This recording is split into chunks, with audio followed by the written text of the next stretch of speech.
My name's Paul Raymond. Welcome to my world of erotica.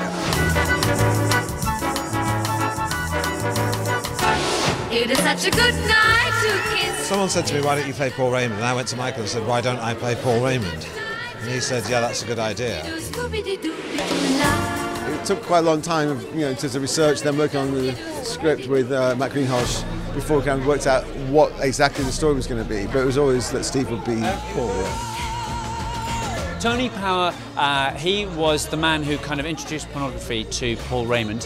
He brought him Men Only, sold him the idea, and then edited all of his porn magazines, grew the porn empire in here and the States, made Raymond a multimillionaire and himself in the bargain. So the film kind of covers the story from three different angles, three women: his wife, the lady he ran off with, and mainly his daughter, Debbie Raymond. And Steve very much took my hand and showed me the road of improvisation and built my confidence up during filming. And hopefully this film is going to show people what he can do and his emotional sort of growth. That he charters from party man to this broken father, and it's an immense performance. And they're very beautiful women, and having actors of that calibre playing those roles makes you. It's very easy to fall in love with any of them, really.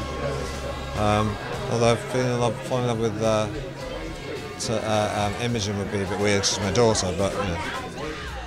Mr. Raymond, what makes a good striptease artist? Well, the girls are, in a sense, actors, and they must persuade the men that they are enjoying the experience. So it's a performance, and they must be convincing. And how did your career begin? Well, I'm an entertainer first and foremost. I started out with a mind-reading act, and I soon realised that people like to look at attractive girls, and they liked it even more if the girls had no clothes on. So in that sense alone, I could read people's minds.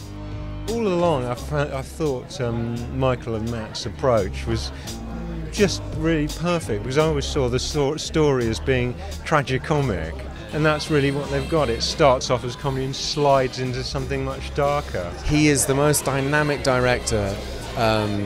He's just so extraordinary because he kind of shoots it a bit like a documentary, so he doesn't really call action, he doesn't really call cut, and you're just there in character being for sort of 8 hours every day. I like working on location, and it seemed like it was important to film it here in the real places, and we were lucky that a lot of the real places that still exist from the kind of 50s or 60s or 70s allowed us to film here. So we filmed in the French House and Ronnie Scott's and Maison Bertot and all those places. It was important that we sort of captured the essence of Soho, and Soho in the past, really, the old Soho, that was sort of glamorous and seedy all at the same time. And we did everything you have to do to try and recreate it, and we managed to do it quite well, I think.